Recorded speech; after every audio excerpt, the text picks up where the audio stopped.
नमस्कार दोस्तों, आप सभी का स्वागत है आपका अपना यूट्यूब चैनल ITI गाइडलाइन में। मैं हूं राम व्यास यादव।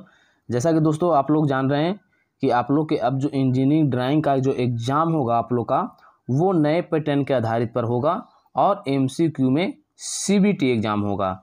ठीक है, यानी ऑब्जेक्टिव क्वेश्चन अब आपके एग्ज़ाम में आएंगे। फर्स्ट ईयर के विद्यार्थी हो या फिर सेकेंड ईयर के विद्यार्थी हो, जो भी विद्यार्थी हैं तो उनको अब एग्ज़ाम जो होगा ऑनलाइन एग्ज़ाम CBT होगा और उनका एग्ज़ाम जो होगा MCQ होगा, यानी ऑब्जेक्टिव क्वेश्चन का एग्ज़ाम उनका होगा। पहले जिस तरह आप लोग का एग्ज़ाम जो होता था ऑफलाइन, आपके कॉलेज में ही सेंटर पड़ते थे और फिगर बनाना पड़ता था, फ्री हैंड स्केच बनाना पड़ता था, व्यू बनाना पड़ता था, तो वो अब नहीं आएंगे। अब आएंगे ऑब्जेक्टिव क्वेश्चन आपको सोल्व करने के लिए थ्योरी के साथ में ही। लेकिन फिर भी आप लोग को इंजीनियरिंग ड्राइंग का क्लास करना है, बढ़िया तरीके से पढ़ना है, अपने अपने कॉलेज में जाइए और क्लास कीजिए। बाकी मैं MCQ क्वेश्चन प्रोवाइड आज करवा रहा हूँ आप लोग के लिए। आप लोग के क्लास कैसा लगा नहीं लगा आप लोग जरूर कमेंट करके बताइएगा। अगर अच्छा आप लोग को लगेगा तो इसी प्रकार मैं नेक्स्ट क्लास लेकर के आऊँगा। तो ये सभी ट्रेड के लिए हैं, ये जो परिचय दे रहा हूँ मैं आज इंजीनियरिंग ड्राइंग का, वो सभी ट्रेड के लिए हैं। ITI के जितने भी ट्रेड हैं सभी के लिए हैं। तो आप लोग वीडियो के अंत तक बने रहें और क्लास का पूरा लाभ लें। अगर चैनल पर पहली बार विजिट कर रहे हैं तो चैनल को सब्सक्राइब कर लें और बेल आइकन को प्रेस कर लें, इसलिए मैं आप लोग के लिए ऐसे वीडियो प्रतिदिन लाते रहता हूं। तो चलिए दोस्तों आज का क्लास शुरू करते हैं। आज का पहला क्वेश्चन आपके स्क्रीन पे, आज का पहला क्वेश्चन जो है आपके स्क्रीन पे आ चुका है। क्वेश्चन को और ऑप्शन को पढ़िएगा और आंसर दीजिएगा। आप कमेंट बॉक्स में भी आंसर दे सकते हैं, जिससे कि आपको अंदाजा लगेगा कितना मेरा सही और कितना गलत हो रहा है। आज पहला क्लास इंजीनियरिंग ड्राइंग का है, जो कि परिचय बता रहा हूँ, इस जानना क्लास में बहुत जरूरी होता है। पहला क्वेश्चन जो हमारा है, देखिए कि अक्षरन अक्षरन किसको बोलते हैं? जो ABCD लेटर हम लोग लिखते हैं उसको प्रायः किस ग्रेड की पेंसिल से की जाती है? हम लोग जो ABCD जो लिखते हैं, लेटर बनाते हैं ड्राइंग में, वो किस ग्रेड की पेंसिल से की जाती है? पेंसिल का बहुत सारे होते हैं, ठीक है। आपको ऐसे तो मुख्य रूप से 3 पेंसिल प्रकार का होता है, एक हार्ड होता है, एक मीडियम होता है, एक सॉफ्ट होता है। हाँ, इस सारे बताएंगे आपको। तो देखिए अब इसमें है कि अक्षरन प्रायः किस ग्रेड की पेंसिल से की जाती है, यानी लेटर जो हम लोग लिखते हैं उस कौन से ग्रेड की पेंसिल से लिखते हैं। तो राइट आंसर क्या होगा दोस्तों? राइट आंसर जो हमारा होगा, यहाँ पे ऑप्शन दिया हुआ है 7H, 6B, 3H, H, ये सारे पेंसिल के ग्रेड हैं, ठीक है। तो 3H से हम लोग लिखते हैं। ऑप्शन नंबर C हमारा करेक्ट आंसर, राइट आंसर दोस्तों। और आज का वीडियो कैसा लगा नहीं लगा आप लोग कमेंट बॉक्स में जरूर हमें बताइएगा, इसलिए कि आपके कमेंट से ही आपका क्लास को मैं परिपूर्ण सफल मानता हूं। तो चलिए अगला क्वेश्चन आपके स्क्रीन पे।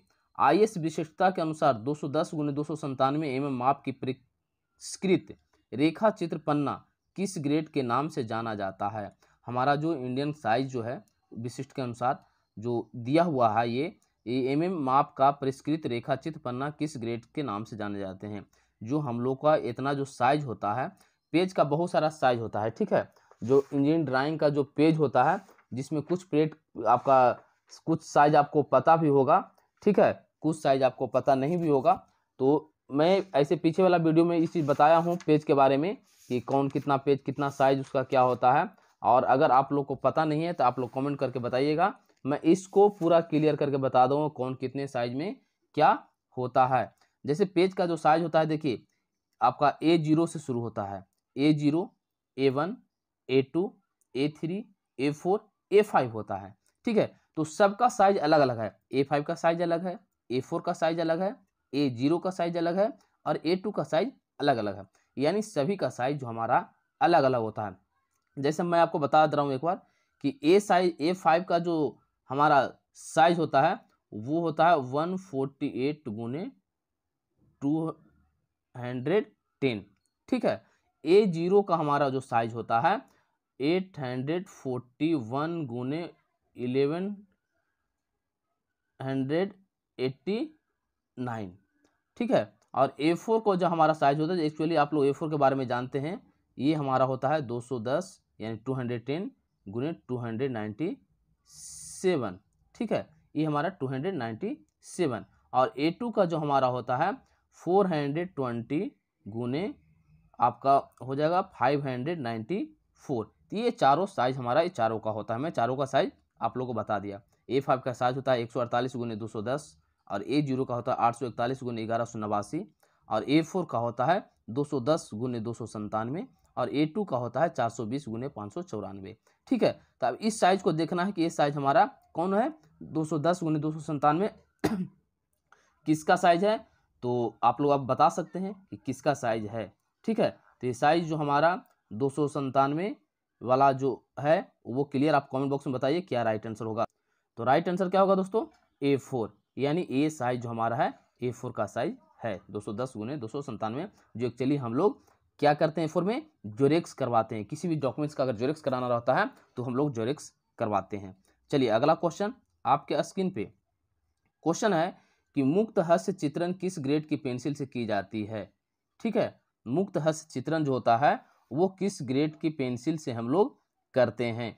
मुक्त हस्त मतलब क्या होता है, उसी को हम लोग बोलते थे फ्री हैंड स्केच इसको इंग्लिश में। ठीक है, फ्री हैंड स्केचिंग इसी को हम लोग बोलते हैं, यानी फ्री हैंड चित्रण जो फिगर हम लोग बनाते हैं, ऑब्जेक्ट बनाते हैं, फिगर बना कोई भी चीज फिगर बनाते हैं वो किस ग्रेड की पेंसिल से किया जाता है।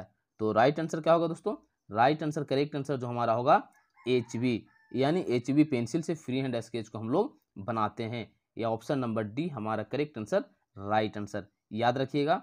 चलिए अगला क्वेश्चन है, 12 क्वेश्चन है, ज्यादा क्वेश्चन नहीं है, तुरंत हो जाएगा सोल्व। फ्रेंच कर्व का उपयोग किस प्रकार की रेखाएं बनाने में किया जाता है। ठीक है, फ्रेंच कर्व का उपयोग किस प्रकार की रेखाएं बनाने में किया जाता है, क्षैतिज, वक्र, ऊर्ध्वाधर, समानांतर। तो कौन से लाइन बनाने में प्रयोग किया जाता है। तो राइट आंसर करेक्ट आंसर क्या होगा दोस्तों, राइट आंसर जो हमारा होगा वक्र, ऑप्शन नंबर बी हमारा करेक्ट आंसर राइट आंसर। वक्र वाले लाइन जो हमारे बनाने में फ्रेंच कर्व का उपयोग किया जाता है। चलिए अब अगला क्वेश्चन आपके स्क्रीन पे अगला क्वेश्चन है कि ऑब्जेक्ट लाइन एवं सेंटर लाइन किस ग्रेड की पेंसिल से बनाई जाती है। ऑब्जेक्ट लाइन एवं सेंटर लाइन किस ग्रेड की पेंसिल से बनाई जाती है। HB, 2H, ये 2H है याद रखिएगा, 4H और H7B। तो राइट आंसर करेक्ट आंसर क्या होगा दोस्तों, वो होगा 2H, ऑप्शन नंबर बी हमारा करेक्ट आंसर राइट आंसर। यानी ऑब्जेक्ट लाइन एवं सेंटर लाइन जो है खींचते हैं हम लोग कौन से पेंसिल के ग्रेड से खींचते हैं, तो 2H से। ठीक है, चलिए अगला क्वेश्चन आपके स्क्रीन पे अगला क्वेश्चन है कि ड्राइंग पेंसिल में सबसे कठोर ग्रेड कौन सी होती है। मैं आपको पहले ही बताया, एक हार्ड होता है, एक मीडियम होता है, एक सॉफ्ट होता है। 3 तरह का हमारा पेंसिल होता है, लेकिन तीनों पेंसिल में बहुत सारे होते हैं। उसमें 9H होता है, 8H होता है, 7H होता है, यानी बहुत सारे प्रकार के हमारे होते हैं। तो सबसे हार्ड जो हमारा पेंसिल होता है वो होता है 9H, ऑप्शन नंबर बी हमारा करेक्ट आंसर राइट आंसर। दोस्तों क्या होता है, सबसे हार्ड पेंसिल होता है वो होता है 9H। ठीक है, चलिए अगला क्वेश्चन आपके स्क्रीन पे अगला क्वेश्चन है कि ड्राइंग पेंसिल में सबसे नर्म ग्रेड कौन सी है। ड्राइंग पेंसिल में सबसे नर्म यानी सॉफ्ट, सबसे सॉफ्ट पेंसिल हमारा कौन सा होता है। ऑप्शन आपका सामने है, B, HB, 7H, HB। तो राइट आंसर करेक्ट आंसर क्या होगा दोस्तों, राइट आंसर जो हमारा होगा 7B, ऑप्शन नंबर डी हमारा करेक्ट आंसर राइट आंसर। ये सबसे जो हमारा होता है सॉफ्ट होता है पेंसिल, यानी सबसे सॉफ्ट जो हमारा होता है ये होता है। ठीक है, 7B सबसे सॉफ्ट होता है। सॉफ्ट में कौन कौन पेंसिल आता है, 2B आता है, 3B आता है, आपका 4B आएगा, 5B आएगा, 6B आएगा और 7B आएगा। यानी जैसे से ऊपर जा रहा है घटते क्रम में जा रहा और उसे सॉफ्ट होते जा रहा है, और जैसे हम लोग उधर घटते क्रम में जाएंगे तो हार्ड होते चला जाता है, यानी 7B। चलिए अगला क्वेश्चन आपके स्क्रीन पे अगला क्वेश्चन है कि फाइनल ड्राइंग किस ग्रेड की पेंसिल से बनाई जाती है। यानी कोई भी फिगर अगर हम लोग बनाते हैं तो उसको हम लोग फाइनल जो करते हैं किस पेंसिल से हम लोग करते हैं। तो 5B, 3H, B, 8H, यानी फाइनल बनाने के बाद सबसे फाइनल जो हम लोग करते हैं वो कौन से ग्रेड के पेंसिल से करते हैं, यानी करते हैं हम लोग 3H के पेंसिल से। ऑप्शन नंबर बी हमारा करेक्ट आंसर राइट आंसर। दोस्तों चलिए इसी के साथ अगला क्वेश्चन आपके स्क्रीन पे क्वेश्चन है कि ड्राइंग आउटलाइन किस ग्रेड की पेंसिल से बनाई जाती है। यानी ड्राइंग के बाहर बाहर जो लाइन हम लोग खींचते हैं वो किस ग्रेड की पेंसिल से खींचते हैं। 4H, B, 7B, 2H। तो राइट आंसर क्या होगा दोस्तों, राइट आंसर जो हमारा होगा 2H पेंसिल से लाइन बनाते हैं हम लोग। ऑप्शन नंबर डी हमारा करेक्ट आंसर, राइट आंसर। चलिए इसी के साथ अगला क्वेश्चन आपके स्क्रीन पे क्वेश्चन है कि मिनी ड्राफ्टर का उपयोग इनमें से किसके रूप में नहीं किया जाता है। ध्यान दीजिएगा, ये सारे क्वेश्चन पे बच्चे कंफ्यूज कर जाते हैं नहीं पे, ठीक है। सीधे पढ़ लेते हैं किस रूप में किया जाता है, यानी नहीं है ये इसमें, तो नहीं पे ध्यान देना है। सेट स्क्वायर, फ्रेंच कर्व, चांदा जिसको प्रोटेक्टर बोलते हैं, पैमाना। तो राइट आंसर, करेक्ट आंसर क्या होगा दोस्तों? राइट आंसर जो हमारा होगा फ्रेंच कर्व से। ऑप्शन नंबर नहीं किया जाता है, option number B French curve के द्वारा मिनी ड्राफ्टर का उपयोग जो है फ्रेंच कर्व के द्वारा नहीं किया जाता है, बाकी सब के द्वारा, सेट स्क्वायर के द्वारा, चांद के द्वारा, पैमाने के द्वारा करते हैं। चलिए अगला क्वेश्चन आपके स्क्रीन पे क्वेश्चन है कि रेखा चित्रों में अक्षरों का विशेष महत्व है जो कि विभिन्न तरीकों से उपयोग में आते हैं। आईएस विशिष्टता के अनुसार अक्षरों को किस प्रकार निर्दिष्ट किया जाता है। ठीक है, क्वेश्चन को समझ लीजिए। रेखा चित्र में अक्षरों का विशेष महत्व है जो कि विभिन्न तरीकों से उपयोग आते हैं। आईएस विशिष्टता के अनुसार अक्षरों को किस प्रकार निर्दिष्ट किया जाता है। ऑप्शन आपका सामने है, ऊंचाई से, ऊपरी चौड़ाई से, स्टॉक की मोटाई से, निचली चौड़ाई से। तो राइट आंसर क्या होगा दोस्तों? राइट आंसर, करेक्ट आंसर जो हमारा होगा ऊंचाई से। ऑप्शन नंबर ए हमारा करेक्ट आंसर, राइट आंसर ऊंचाई से। चलिए अगला क्वेश्चन आपके स्क्रीन पे क्वेश्चन है कि आईएस विशेषता के अनुसार निम्न 4 प्रकार के टी स्क्वायरे में से T2 द्वारा विनिर्देश कौन सा है। तो यहाँ पे जो आईएस हमारा जो साइज, इंडियन स्टैंडर्ड साइज जो है वो उसके अनुसार 4 प्रकार के हमारा टी होता, स्क्वायर होता है। उसमें टी आपका उसमें से T2 द्वारा विनिर्देशित कौन सा है, यानी T2 का साइज जो हमारा है कौन सा होता है। तो राइट आंसर, करेक्ट आंसर क्या होगा? आप लोग फटाफट कमेंट बॉक्स में बताएं क्या होगा। तो राइट आंसर, करेक्ट आंसर क्या होगा दोस्तों? T2 का जो हमारा साइज होता है वो होता है 700 mm, यानी ऑप्शन नंबर सी हमारा करेक्ट आंसर, राइट आंसर। कितना होता है?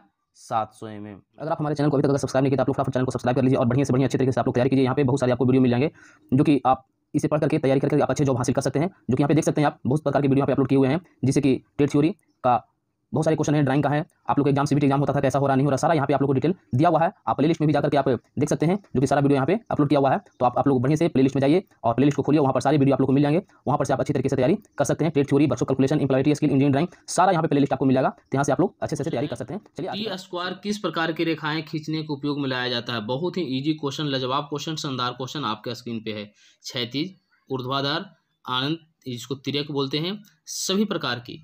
तो राइट आंसर क्या होगा दोस्तों? राइट आंसर, करेक्ट आंसर जो हमारा होगा क्षैतिज, यानी टी स्क्वायर किस प्रकार की रेखाएं खींचने के उपयोग में लाया जाता है। तो क्षैतिज रेखा के उपयोग में लाया जाता है। ऑप्शन नंबर ए हमारा करेक्ट आंसर, राइट आंसर दोस्तों।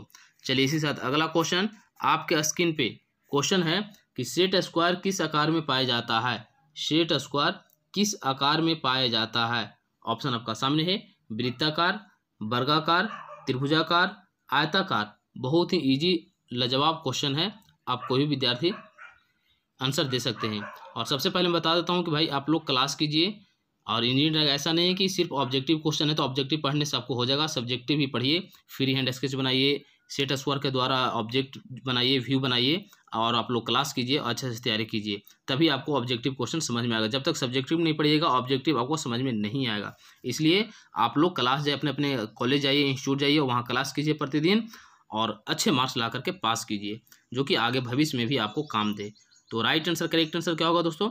राइट आंसर जो हमारा होगा त्रिभुजाकार ट्रेंगल, यानी सेट स्क्वायर किस आकार में, किस शेप में पाया जाता है। तो त्रिभुजाकार ट्रेंगल में पाया जाता है। ऑप्शन नंबर सी हमारा करेक्ट आंसर, राइट आंसर। चलिए, वीडियो अगर अच्छा लगा तो फटाफट आप लोग लाइक कर दीजिए भाई।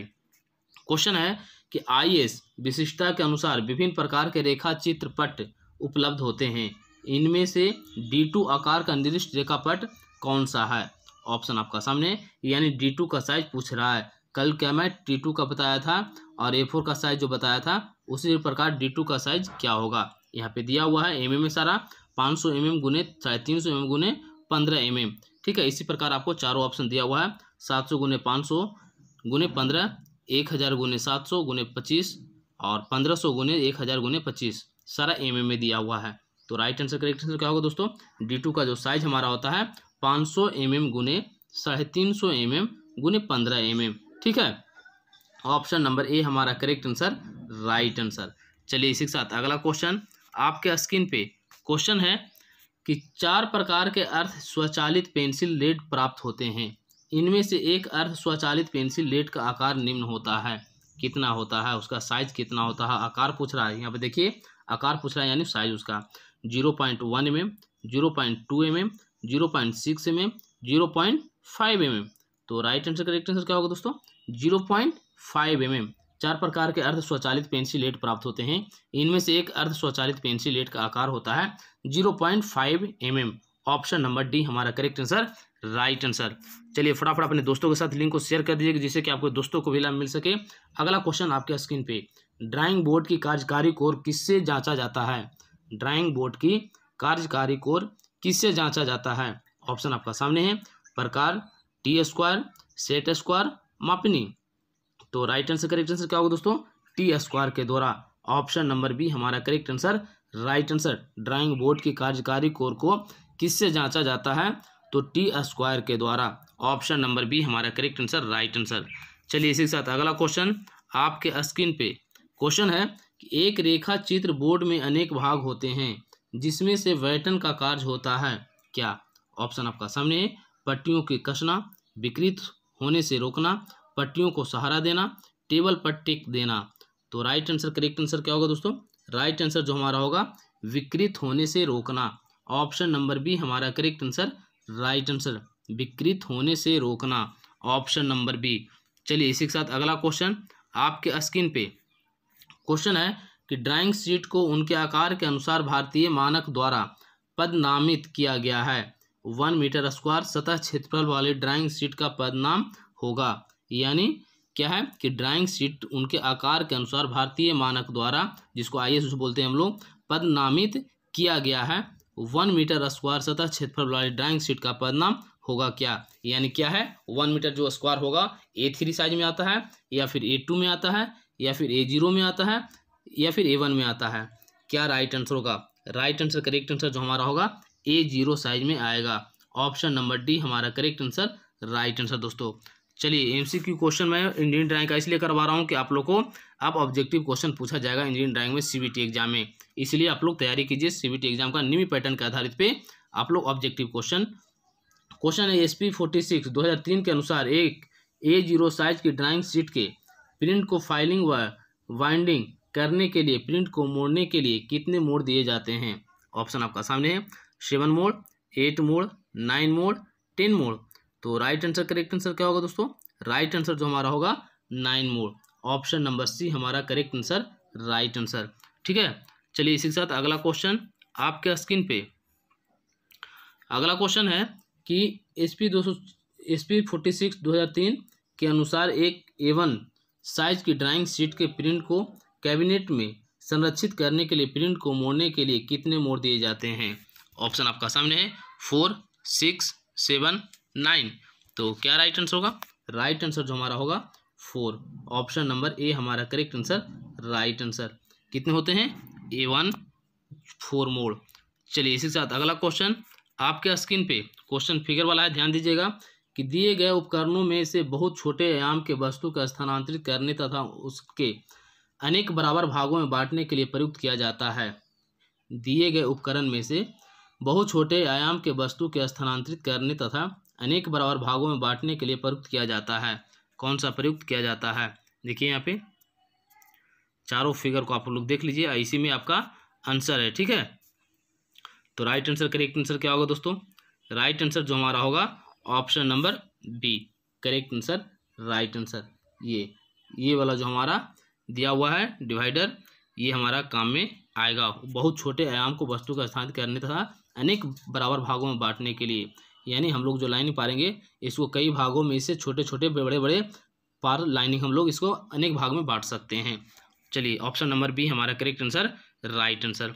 चलिए इसी के साथ अगला क्वेश्चन आपके स्क्रीन पे क्वेश्चन है कि एक ड्राइंग शीट पर का परिष्कृत आकार टर्मिनेटेड साइज किस रेखा द्वारा दिया जाता है। बॉर्डर, बॉर्डर रेखा, मार्जिन रेखा, फ्रेम। क्वेश्चन को समझिए बढ़िया तरीके से कि एक ड्राइंग शीट का परिष्कृत आकार टर्मिनेटेड साइज किस रेखा द्वारा किया जाता है या फिर दिया जाता है। तो राइट आंसर, करेक्ट आंसर क्या होगा दोस्तों? राइट आंसर जो होगा मार्जिन रेखा, ऑप्शन नंबर सी हमारा correct answer. Right answer margin रेखा के दिया जा सकता है, option number C correct answer, right answer. चलिए इसी के साथ अगला क्वेश्चन आपके स्क्रीन पे क्वेश्चन है कि एक ड्राइंग शीट को वाइंडिंग व फाइलिंग करने के लिए शीट के बाएं छोड़े गए क्षेत्र किस रेखा द्वारा दर्शाया जाता है? जो हम लोग ड्राइंग शीट पे जो बनाते हैं, फाइलिंग करते हैं, करने के लिए जो बाएं साइड में छोड़े गए क्षेत्र होते हैं उस रेखा द्वारा दर्शाया जाता है क्या?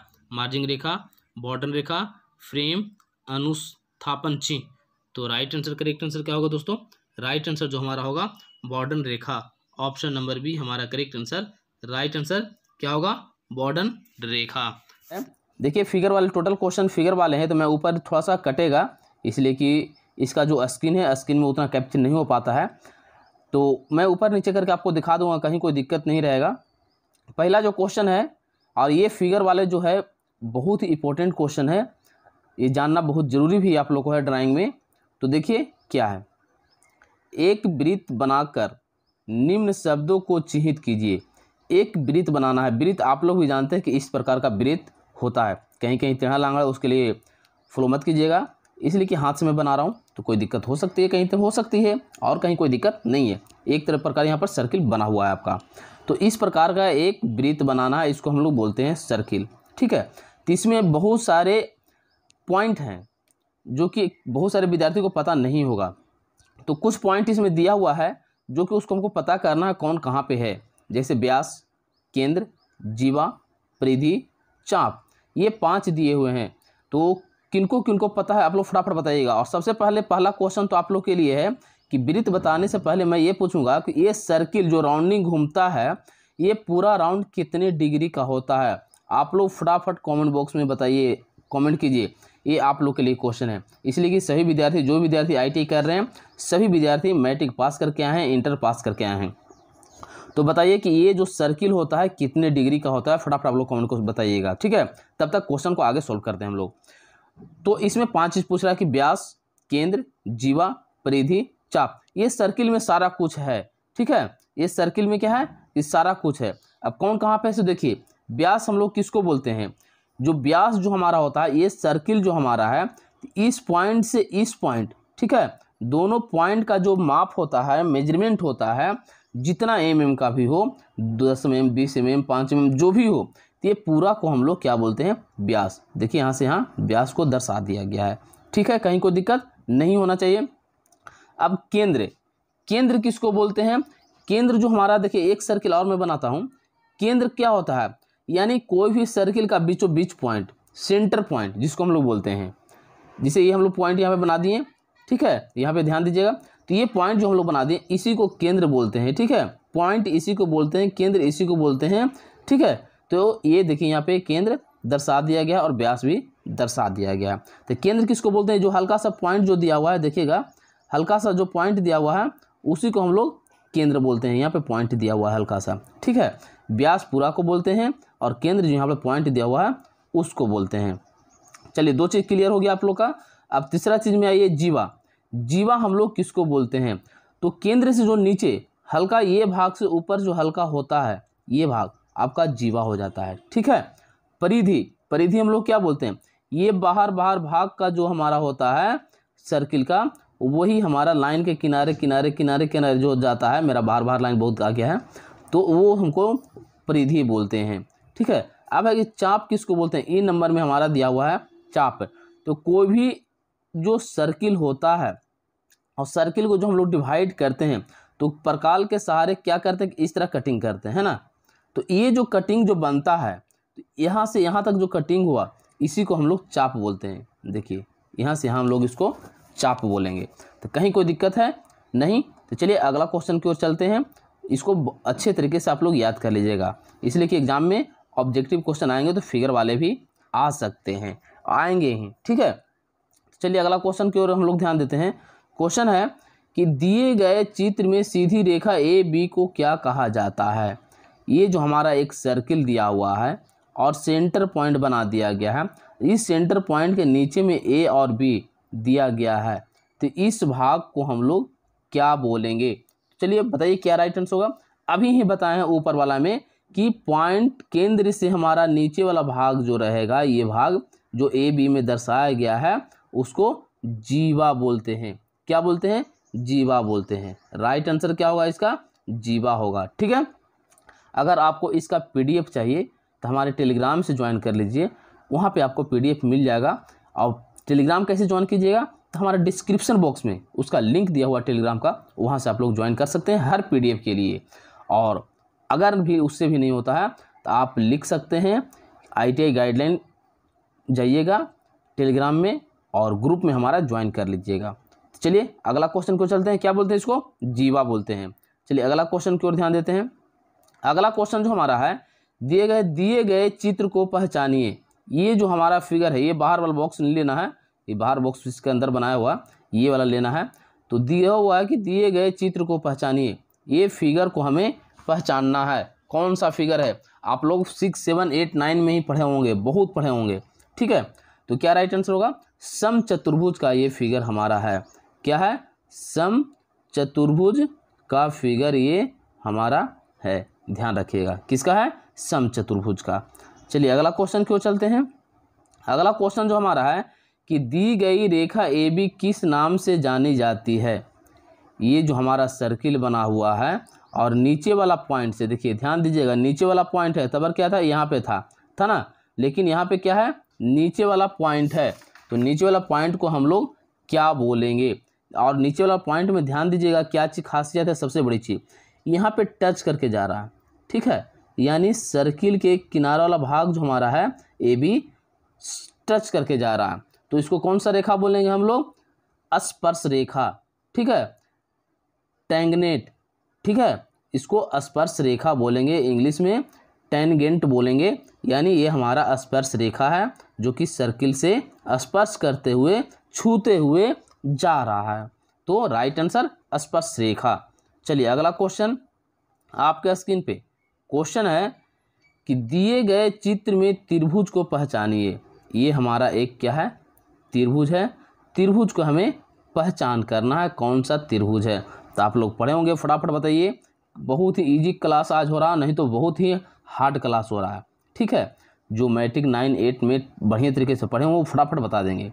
तो क्या राइट आंसर होगा दोस्तों? विषम बाहु त्रिभुज। क्या है? विषम बाहु त्रिभुज का ये हमारा फिगर है। याद रखिएगा, विषम बाहु त्रिभुज, स्क्लेनिक ट्रेंगल। ऑप्शन तो इसमें है नहीं, डायरेक्ट मैं बता रहा हूँ, इसलिए याद रखिएगा विषम बाहु त्रिभुज। चलिए इसी के साथ अगला क्वेश्चन आपके स्क्रीन पे क्वेश्चन है कि छायांकित भाग किस नाम से जाना जाता है? छायांकित किस नाम से जाना जाता है? ये जो सर्किल में जो हमारा इस तरह लाइन जो बनाया हुआ है, इसको कौन से नाम से हम लोग जानते हैं? ठीक है, ये देखिए लाइनिंग दिया हुआ है, तो कौन से नाम से जाना जाता है? तो वृत्तखंड। याद रखिएगा, कौन से नाम से जानते हैं? वृत्तखंड के नाम से जानते हैं। अगर सेंटर पॉइंट के नीचे में अगर इस तरह का दर्शाया हुआ है तो हम लोग उसको वृत्तखंड बोलते हैं। नीचे में याद रखिएगा, नीचे में इस तरह से नीचे में अगर किया हुआ है तो उसको हम लोग वृत्तखंड बोलेंगे, सेगमेंट। ठीक है, चलिए अगला क्वेश्चन पे ध्यान देते हैं। अगला क्वेश्चन जो हमारा है कि दिए गए चित्र में छायांकित भाग का नाम बताएं। ध्यान देना है, उस बार क्या था? नीचे की ओर इस तरह किया हुआ था, लेकिन अब क्या है? ऊपर जो हमारा है किया हुआ है। इस पे भी ध्यान देना है बात को। ये क्या है? तो ये हमारा जो क्या है? त्रिज्य खंड है। क्या है? त्रिज्य खंड है। वो क्या था? वृत्तखंड था। तो राइट आंसर क्या होगा? त्रिज्य खंड, जिसको इंग्लिश में बोलते हैं हम लोग सेक्टर। ठीक है, राइट आंसर। अगला क्वेश्चन पे चलते हैं, ध्यान देते हैं। अगला क्वेश्चन जो हमारा है कि दिए गए चित्र में किस प्रकार के केंद्र वाले वृत्त दर्शाए गए हैं? दिए गए चित्र में किस प्रकार के वृत्त, केंद्र वाले वृत्त दर्शाए गए हैं? ये जो हमारा सर्किल बना हुआ है, बहुत सारा सर्किल बना हुआ है, 3 सर्किल बना हुआ है, उसके बाद सेंटर पॉइंट भी इसमें हमें बनाया हुआ है। तो ये कौन सा वृत्त दर्शाया गया है? याद रखिएगा, समकेंद्रीय वृत्त। क्या है? समकेंद्रीय वृत्त। याद रखिएगा, समकेंद्रीय वृत्त। अगर इस तरह का 2-3 भाग वृत्त बनाया हुआ है, उसका सेंटर पॉइंट निकाला हुआ है, तो हमारा समकेंद्रीय वृत्त होगा, कॉन्सेंट्रिक सर्किल। ठीक है, कॉन्सेंट्रिक सर्किल। चलिए अगला क्वेश्चन की ओर चलते हैं। अगला क्वेश्चन जो है देखिए क्या बोल रहा है कि दिए गए चित्र में किस प्रकार के केंद्र वाले वृत्त दर्शाए गए हैं। उसमें क्या था, इस तरह सीधी सीधी सर्किल था बना हुआ, लेकिन इसमें क्या है, इस फिगर में कुछ अलग है। सर्किल बना करके फिर दूसरा सर्किल एक साइड, तीसरा सर्किल एक साइड, और इसमें सेंटर पॉइंट बनाया हुआ है और दोनों का सेंटर पॉइंट बना हुआ है। देखिए बड़ा वाला भाग का भी सेंटर पॉइंट बना हुआ है और छोटा वाला का भी सेंटर पॉइंट बना हुआ है। तो राइट आंसर क्या होगा, राइट आंसर जो हमारा होगा, ध्यान रखिएगा, उत्केंद्रीय वृत्त। क्या होगा, उत्केंद्रीय वृत्त, इसेंट्रिक सर्किल। क्या होगा, इसेंट्रिक सर्किल, याद रखिएगा आप लोग, उत्केंद्रीय वृत्त है ये। चलिए अगला क्वेश्चन की ओर चलते हैं। अगला क्वेश्चन जो हमारा है कि एक सम पंचभुज की रचना कीजिए। एक सम पंचभुज का रचना कीजिए। तो पंचभुज मतलब आप लोग भी जानते हैं कि 5 भुजा हमारा होना जरूरी है। पंचभुज में 5 भुजा होना हमारा जरूरी है। तो देखिए 1 2 3 4 5। अब है कि बनाने बोल रहा है तो रचना करने बोल रहा है, तो पंचभुज जो हम लोग बनाएंगे कैसे बनाएंगे, तो याद रखिएगा 180 डिग्री माप लेकर के हम लोग पंचभुज बनाएंगे। यानी ये हमारा पंचभुज बना हुआ है, यही उत्तर हमारा है। देखिए यहाँ पे दिया हुआ है। तो कैसे हम लोग पंचभुज बनाते हैं, 108 डिग्री माप लेकर करके हम लोग पंचभुज बनाते हैं। चलिए इसी के साथ अगला क्वेश्चन आपके स्क्रीन पे है। षटभुज का इसमें दिया है, वो पंचभुज था, ये हमारा षटभुज है। तो षटभुज का जो फिगर हम लोग बनाते हैं इसमें 6 भाग होगा, 1 2 3 4 5। ये अष्टभुज है, सॉरी अष्टभुज है, ठीक है। अष्टभुज हमारा दिया हुआ, उसमें पंचभुज था, ये अष्टभुज है। 1 2 3 4 5 6 7 8, ठीक है। अष्टभुज है, तो अष्टभुज का फिगर हम लोग कैसे बनाएंगे, यानी 135 डिग्री लेकर के बनाएंगे तो हमारा अष्टभुज फिगर बन जाएगा। ये इतना याद रखना है आपको। एक अष्टभुज का जो एक जो एंगल होता है हमारा एक से दूसरा सर्किल के ये भाग का, तो 135 डिग्री का होता है। यानी सारे हमारे 135 डिग्री हैं यहाँ पे। ये जितने भी यहाँ पे दिए हुए हैं इस तरह, ये हमारा सारा क्या है, 135 डिग्री पे बना हुआ है, ठीक है। तो आपका अष्टभुज बन जाएगा। चलिए कि सामान्यतः सभी प्रकार के झुके हुए अक्षरों के इटैलिक प्रकार से वर्गीकृत किया जाता है। इटैलिक प्रकार के अक्षर को ऊर्ध्वाधर से कितने डिग्री कोण पर झुका कर लिखा जाता है। ये इंजीनियरिंग ड्राइंग में बहुत ही महत्वपूर्ण लेसन है, चैप्टर है, जो कि लेटर हम लोग लिखते हैं, ABCD जो लिखते हैं वो ड्राइंग शीट में कितने डिग्री पे झुका होता है। हम लोग ABCD जो इस पे लिखते हैं, हम लोग अपने ड्राइंग शीट पे A से लेकर के Z तक लिखते हैं, वो ये झुका हुआ एंगल जो होता है वो कितने डिग्री पे होता है। तो बहुत ही इंपॉर्टेंट क्वेश्चन है, आप याद रखिएगा। अगर आपको आंसर याद है तो कमेंट बॉक्स में आप लोग फटाफट आंसर दीजिए और बताइए कि क्या राइट आंसर होगा। तो राइट ऑप्शन देख लीजिए, 45 डिग्री, 15 डिग्री, 65 डिग्री, 30 डिग्री। आप लोग किसी के भी झांसे में ना आए। आप लोग इतना जान लीजिए कि किसी के बहकावे में ना आए। आप लोग अच्छे तरीके से पढ़ाई कीजिए। आप सिर्फ नोटिस पे, न्यूज़ पे जाएंगे तो आपकी पढ़ाई चौपट हो जाएगी। आप यूट्यूब के साथ साथ अपने क्लास पे जाएं, क्लास करें, वहाँ पे अच्छे से अच्छे आपको टीचरगण समझाएंगे, पढ़ाएंगे, और उस चीज़ को आकर के यूट्यूब पे देखिए। आप पढ़ाई कीजिए, अच्छे तरीके से आपको समझ में आएगा और आप अपने मुकाम को हासिल करने में बहुत जल्द सफलता हासिल करेंगे। तो दोस्तों, जो आप जिस तरह पढ़ाई कर रहे हैं फटाफट पढ़ाई कीजिए और अपने पढ़ाई पे फोकस दीजिए, ठीक है। आपको न्यूज़ से क्या मतलब है, आपको न्यूज़ से मतलब नहीं है। आपका जो भी नोटिस होगा, जो भी कुछ होगा आपके हित में, वो बोर्ड करेगी। ये किसी कहने की और नहीं कहने की ज़रूरत नहीं है। बोर्ड खुद मीटिंग करती है, खुद बैठती है और उस पर चर्चा करती है कि किस विद्यार्थी को हम लोग कैसे क्या करें, उसको सुविधा विद्यार्थियों को पहुंच सके। तो आप लोग इसके लिए घबराएं नहीं, पढ़ाई पे फोकस दीजिए, पढ़ाई पे ध्यान दीजिए। तो चलिए राइट आंसर, करेक्ट आंसर क्या होगा दोस्तों, राइट आंसर जो हमारा होगा 15 डिग्री। ऑप्शन नंबर बी हमारा करेक्ट आंसर, राइट आंसर। दोस्तों मैं इस पे MCQ क्वेश्चन पढ़ाता हूँ, आपको पता भी है कि कॉलेज में मैं सब्जेक्टिव के साथ साथ पढ़ाता हूँ, वहाँ पे आप क्लास कर सकते हैं, या फिर ड्राइंग का सब्जेक्टिव भी यूट्यूब पे भी मैं बताया हूँ। तो आप लोग अच्छे तरीके से पढ़ाई कीजिए, ठीक है।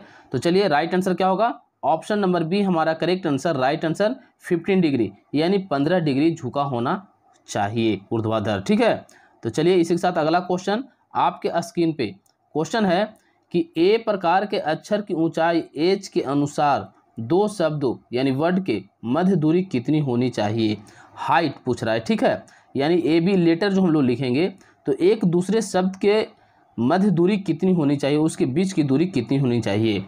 तो 1/14, 2/10, 6/14, 10/14, ये सारा जो हमारा है हाइट दिया हुआ है कि हमारा ऊंचाई कितना दूरी पे होना चाहिए।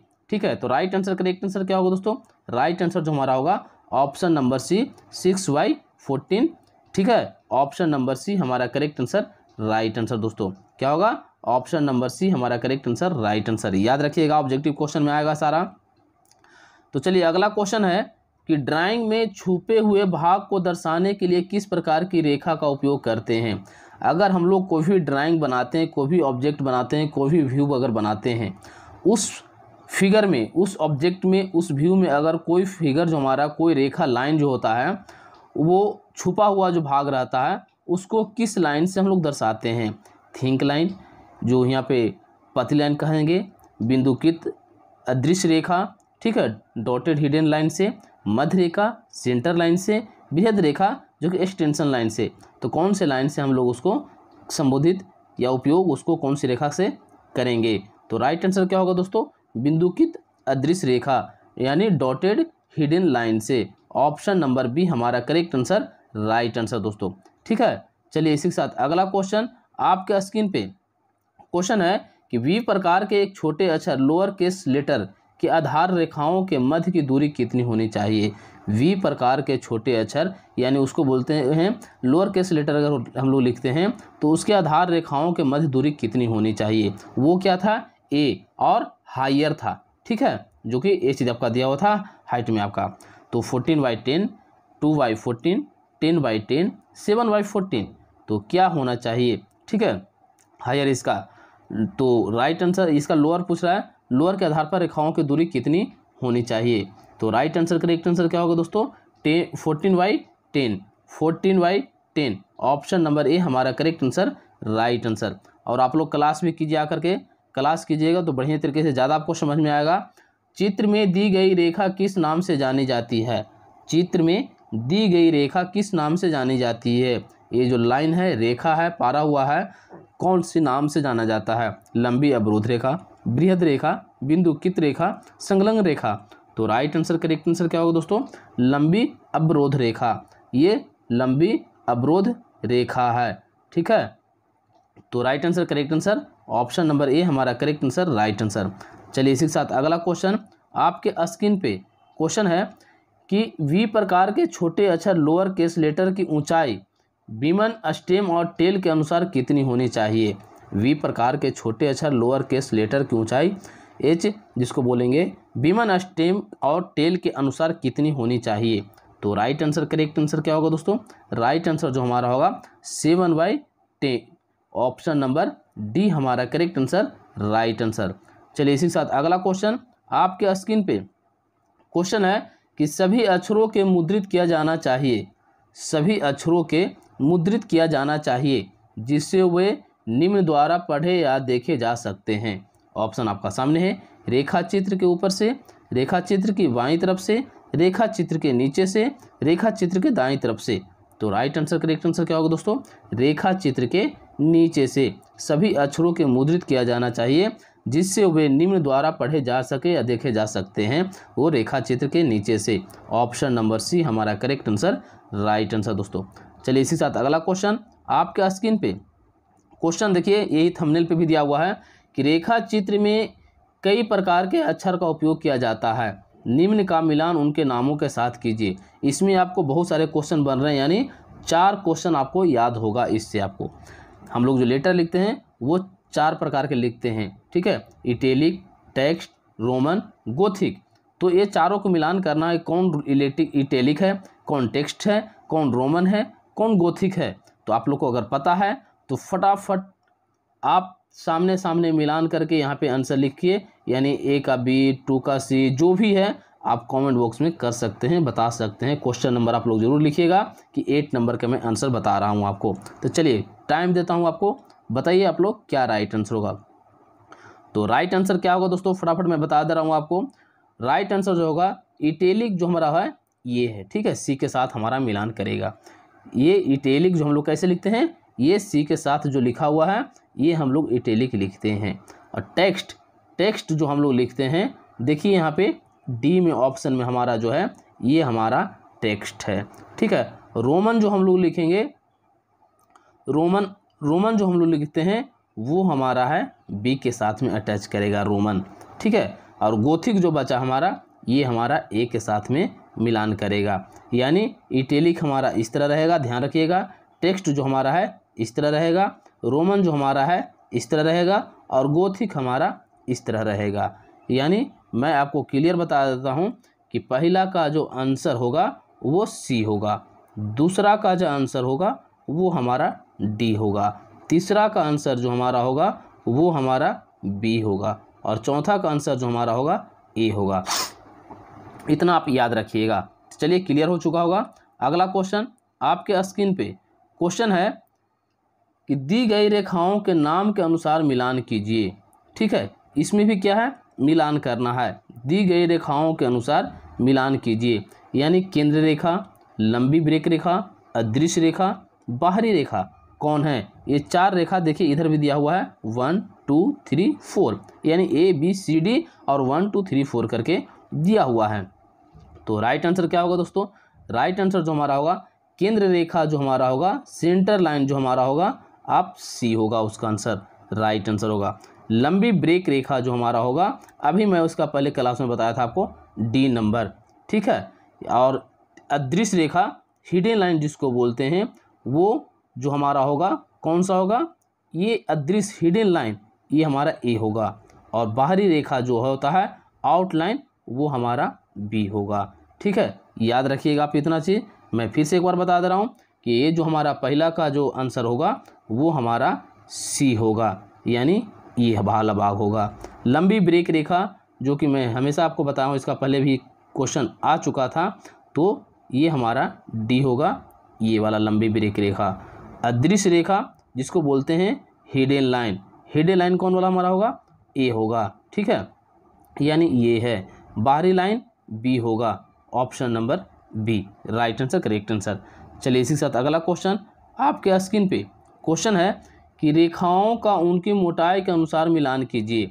रेखा जो हमारा चार है, इसमें दिया हुआ बीमन रेखा, मध्य रेखा, अदृश्य रेखा, बाहरी रेखा, dimension line, centre line, hidden line, outline. तो ये चारों का माप है, ठीक है। तो कितना माप होता है, तो देखिए इसमें ए बी सी डी इधर दिया है और 1 2 3 दिया है। तो देखिए क्या होता है, मैं बता देता हूँ आपको, अगर आपको याद है तो फटाफट कमेंट बॉक्स बताइए क्या राइट आंसर होगा, ठीक है। तो देखिए ए का जो हमारा होगा, बीमन रेखा का मोटाई जो हमारा डायमेंशन होता है 0.2 mm होता है, ठीक है। और मध्य रेखा जो हमारा होता है वो भी होता है हमारा 0.2 ही, ये दोनों का एक ही होता है। अदृश्य रेखा, हिडन लाइन जो हमारा है सी का, वो होगा 0.3 mm, क्या होगा 0.3 mm हिडन लाइन का। और आउटलाइन जो बाहरी लाइन बोलते हैं वो होगा हमारा 0.5 mm। तो आप लोग को बढ़िया तरीके से समझ में आ गया होगा, ठीक है। यानी पहला का आंसर जो होगा हमारा 3, दूसरा का जो होगा 3, और तीसरा का होगा दूसरा, और चौथा का जो होगा पहला। ये राइट आंसर, करेक्ट आंसर है दोस्तों। तो आप लोग को अच्छा लगा होगा, आई होप आप लोग को समझ में भी आया होगा, याद भी हो गया होगा। अगर नहीं याद होगा तो आप रिवीजन कीजिएगा, और इसका पीडीएफ मैं टेलीग्राम में दे दूंगा, वहाँ से जाकर आप पीडीएफ भी पढ़ सकते हैं और तैयारी कर सकते हैं। अगर पीडीएफ हमारा अगर आपको चाहिए तो टेलीग्राम से हमारे ज्वाइन कीजिए। टेलीग्राम का लिंक जो है डिस्क्रिप्शन बॉक्स में दिया हुआ है, वहाँ से आप लोग पढ़ सकते हैं, तैयारी कर सकते हैं। थैंक यू दोस्तों। आप लोग कैसा वीडियो लगा जरूर बताइएगा कमेंट बॉक्स में, और लाइक ज़रूर कीजिएगा। आपकी एक लाइक हमारी मनोबल को, हमारी क्षमता को, हमारी ऊर्जा को बढ़ाती है, जिससे कि मैं और आगे बेहतर करने का तकरीब लाते रहता हूँ। थैंक यू दोस्तों, फिर मिलते हैं अगले क्लास में अगले टॉपिक के साथ। तब तक के लिए जय हिंद, जय भारत दोस्तों, बाय बाय।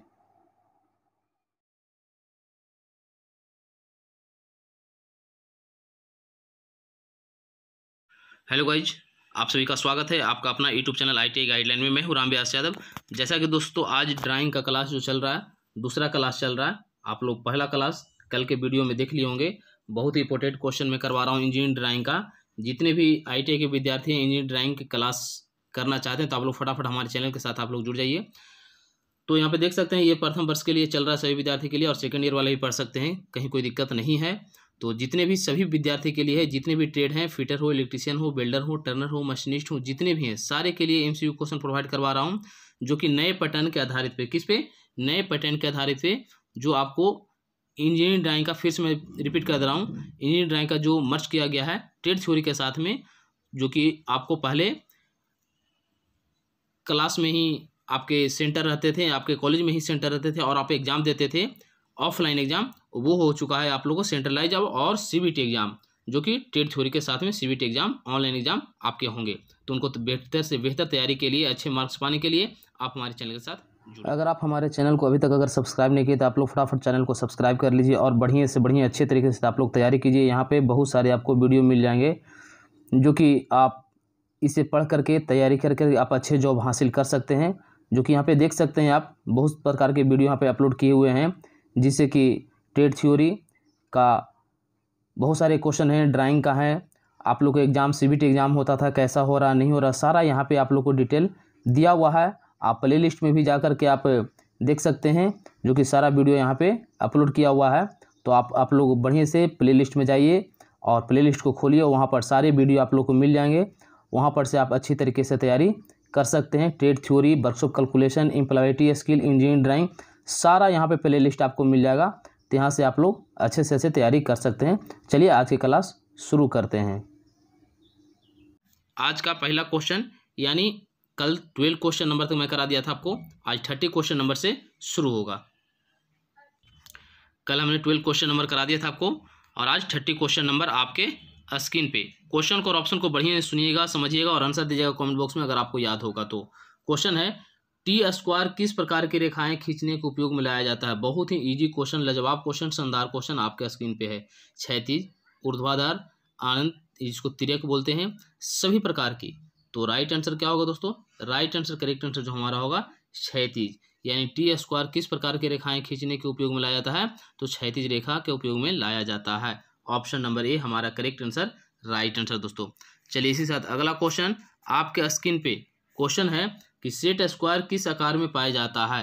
सेट स्क्वायर किस आकार में पाया जाता है? ऑप्शन आपका सामने है, वृत्ताकार, वर्गाकार, त्रिभुजाकार, आयताकार। बहुत ही इजी लाजवाब क्वेश्चन है, आप कोई भी विद्यार्थी आंसर दे सकते हैं।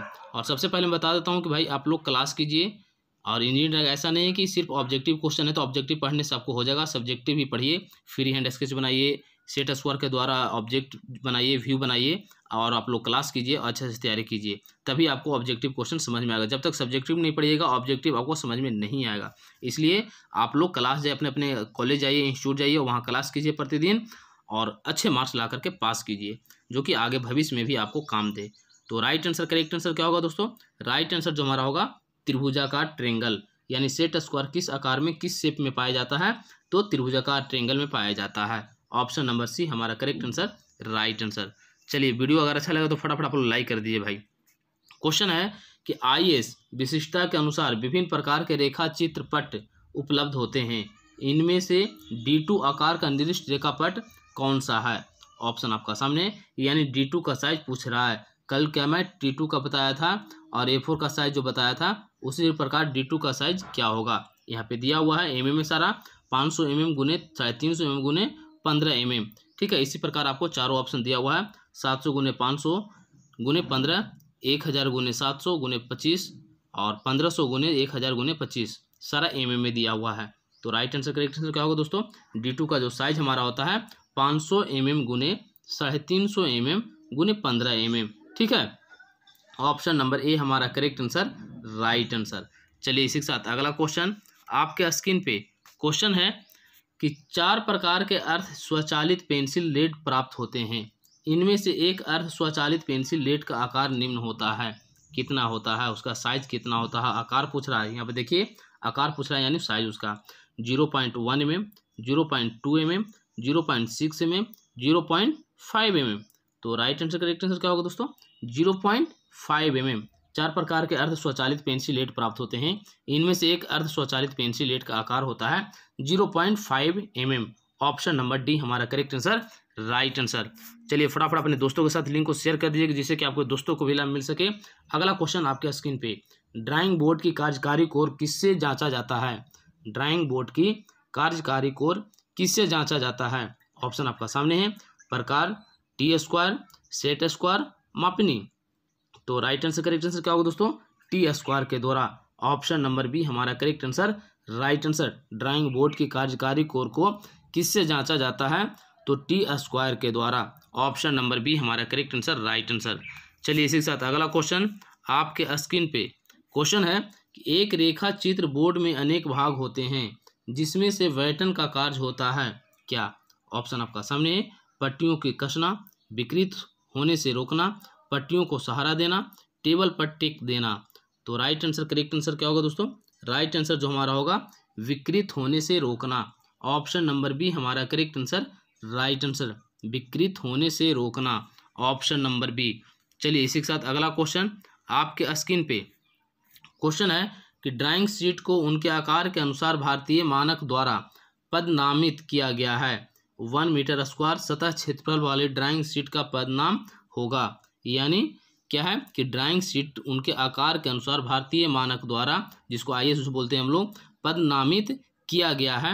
1 मीटर स्क्वायर सतह क्षेत्रफल वाली ड्राइंग शीट का पदनाम होगा क्या? यानी क्या है, 1 मीटर जो स्क्वायर होगा A3 साइज में आता है, या फिर A2 में आता है, या फिर A0 में आता है, या फिर A1 में आता है।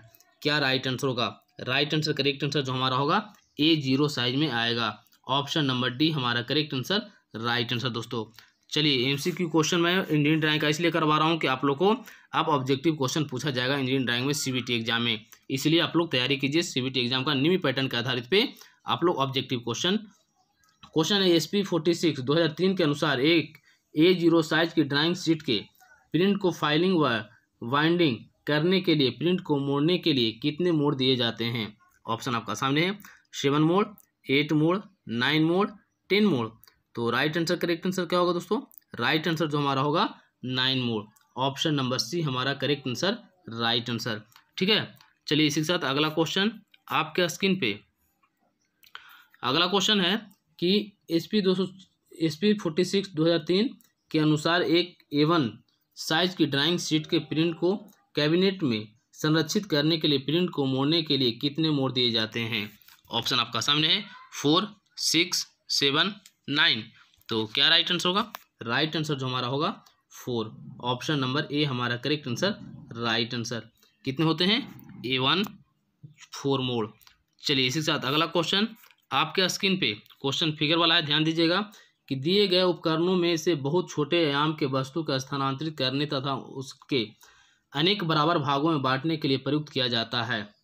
दिए गए उपकरण में से बहुत छोटे आयाम के वस्तु के स्थानांतरित करने तथा अनेक बराबर भागों में बांटने के लिए प्रयुक्त किया जाता है। कौन सा प्रयुक्त किया जाता है? देखिए यहाँ पे चारों फिगर को आप लोग देख लीजिए, इसी में आपका आंसर है। ठीक है, तो राइट आंसर, करेक्ट आंसर क्या होगा दोस्तों? राइट आंसर जो हमारा होगा, option number B, correct answer, right answer. ये वाला जो हमारा दिया हुआ है डिवाइडर, ये हमारा काम में आएगा। बहुत छोटे आयाम को वस्तु का स्थानांतरित करने तथा अनेक बराबर भागों में बांटने के लिए, यानी हम लोग जो लाइन पारेंगे इसको कई भागों में, इससे छोटे छोटे बड़े बड़े पार लाइनिंग हम लोग इसको अनेक भाग में बांट सकते हैं। चलिए ऑप्शन नंबर बी हमारा करेक्ट आंसर, राइट आंसर। चलिए इसी के साथ अगला क्वेश्चन आपके स्क्रीन पे क्वेश्चन है कि एक ड्राइंग शीट पर का परिष्कृत आकार टर्मिनेटेड साइज किस रेखा द्वारा दिया जाता है? बॉर्डर रेखा, मार्जिन रेखा, फ्रेम। क्वेश्चन को समझिए बढ़िया तरीके से कि एक ड्राइंग शीट का परिष्कृत आकार टर्मिनेटेड साइज किस रेखा द्वारा किया जाता है या फिर दिया जाता है? तो राइट आंसर, करेक्ट आंसर क्या होगा दोस्तों? राइट आंसर जो होगा, मार्जिन रेखा। ऑप्शन नंबर सी हमारा correct answer, right answer, margin रेखा के दिया जा सकता है।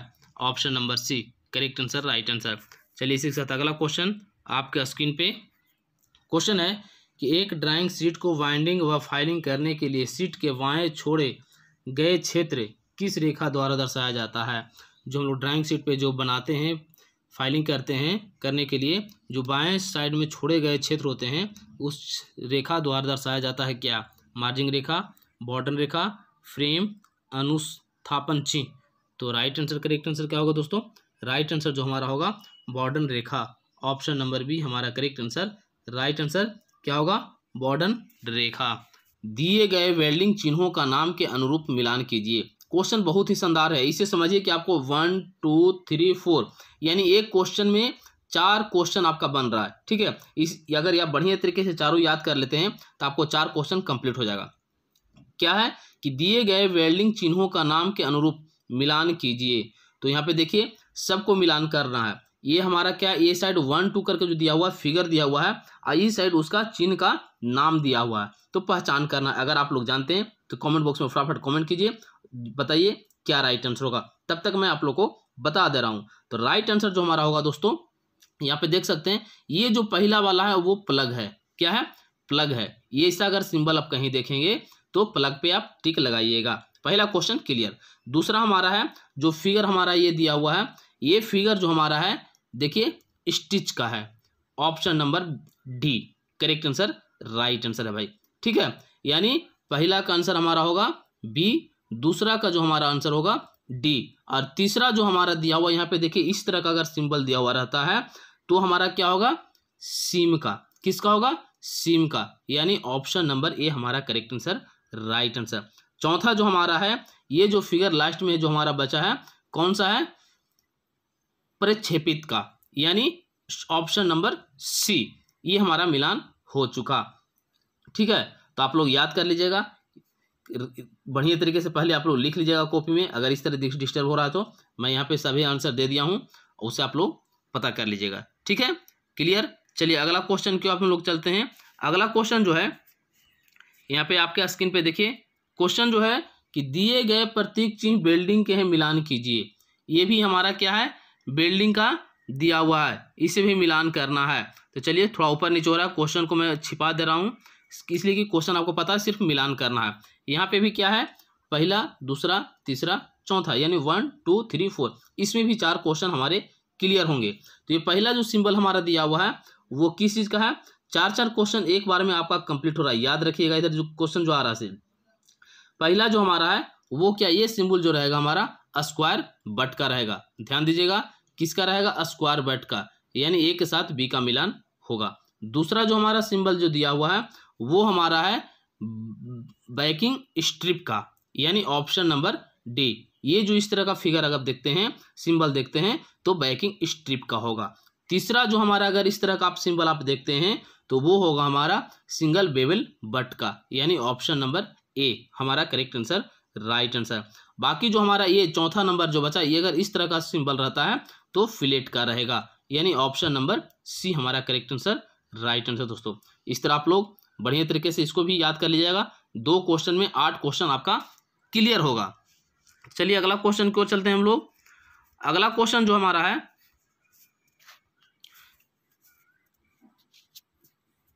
यहाँ पे देखिए ये क्वेश्चन मैं पहले आपको बता दिया हूँ, ये भी मिलान करने वाला है। चित्र में दिए गए पदार्थ एवं उनके संकेतों को मिलान कीजिए, ये भी मैं बता दिया हूँ। तो आप लोग को ये पता होना चाहिए, नॉलेज होना चाहिए।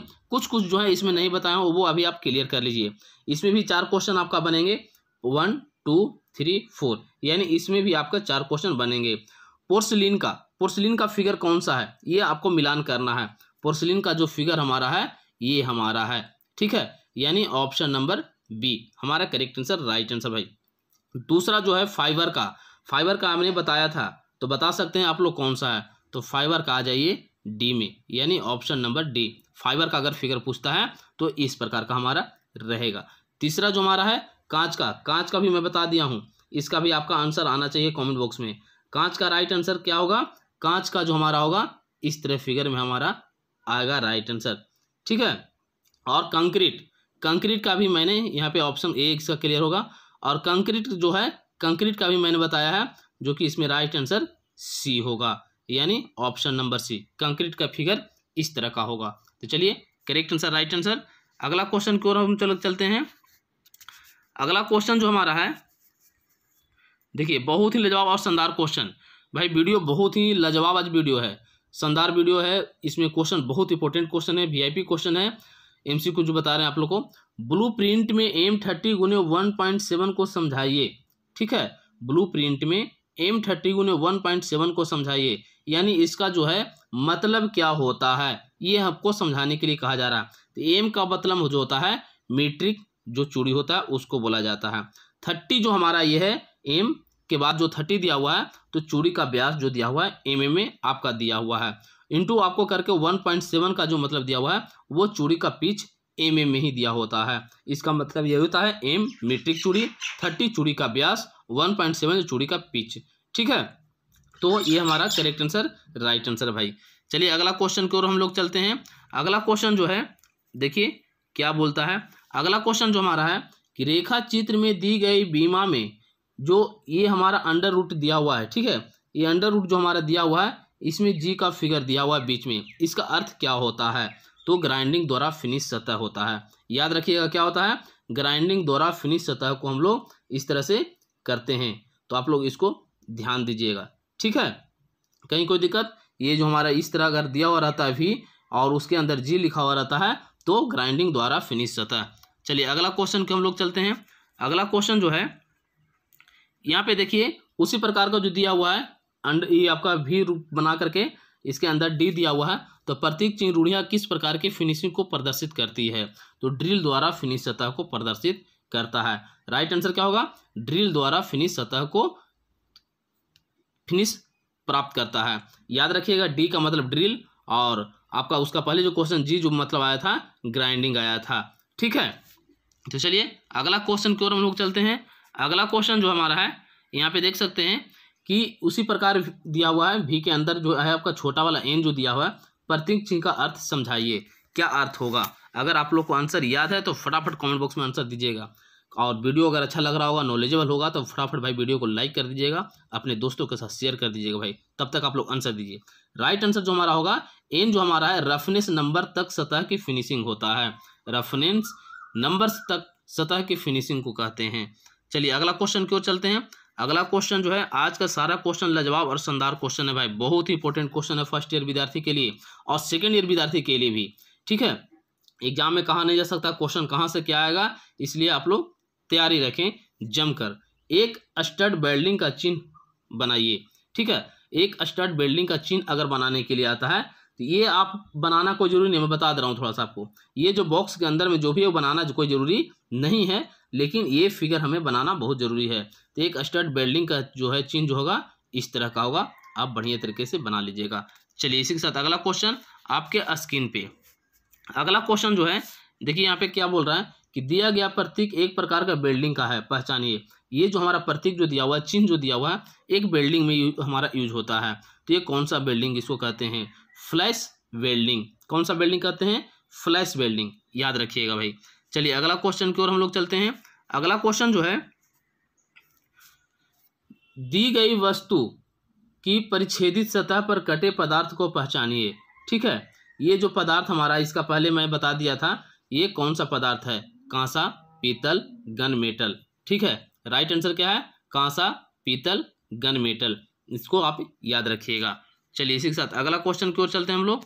अगला क्वेश्चन जो है देखिए यहाँ पे दिया हुआ है कि दिए गए वस्तु की परिच्छेदित सतह पर कटे पदार्थ को पहचानिए। ये पदार्थ जो हमारा दिया हुआ है मैं आपको पहले ही बता दिया हूँ इसका पहले क्लास में ही, तो आप लोग आंसर आपको याद है तो फटाफट बता सकते हैं क्या राइट आंसर होगा। तो राइट आंसर क्या होगा दोस्तों? स्टील, एल्युमिनियम, ढलवा लोहा। अगर इस तरह का फिगर हमारा नजर आ जाए और पूछे इसके बारे में तो स्टील, एल्युमिनियम, ढलवा लोहा। ये भी वीडियो मैं क्लियर बता दिया हूँ फिगर वाला, तो आप लोग प्लेलिस्ट में जाकर के ड्राइंग वाले में देख सकते हैं, वहाँ पर दिया हुआ है, और नहीं तो प्लेलिस्ट में सारा लिंक दे दूंगा, वहाँ से आप देख सकते हैं। अगर इसका पीडीएफ आपको चाहिए तो हमारे टेलीग्राम से ज्वाइन कर लीजिए। टेलीग्राम का भी लिंक डिस्क्रिप्शन बॉक्स में आपको दिया हुआ रहेगा, वहाँ से आप लोग ज्वाइन करके सारे पीडीएफ आप लोग जुगाड़ कर सकते हैं। वहाँ पर से सारे पीडीएफ में सुबह में क्लास और शाम में उसका पीडीएफ जरूर अपलोड कर देता हूँ। चलिए अगला क्वेश्चन की ओर चलते हैं। अगला क्वेश्चन जो हमारा है सीधी नर्लिंग विमांकन रूढ़ि को पहचानिए। ठीक है, ये जो हमारा है सीधी नर्लिंग विमांकन रूढ़ि को पहचान करना है। पहचान क्या करना है? यानी सीधी नर्लिंग विमांकन रूढ़ि को फिगर कैसा होगा। ठीक है, तो ये हमको बताना है। तो उत्तर में हमारा यही होगा। अगर क्वेश्चन में आपको पूछा जाता है, ड्राइंग में आपको फिगर पूछा जाता है कि सीधी नर्लिंग विमांकन का फिगर कौन सा है, तो अगर इस तरह फिगर रहता है तो हमारा हो जाएगा सीधी नरलिंग विभंकर रूढ़ि को फिगर हो जाएगा, याद रखिएगा। यही हमारा राइट आंसर है। चलिए अगला क्वेश्चन की ओर चलते हैं।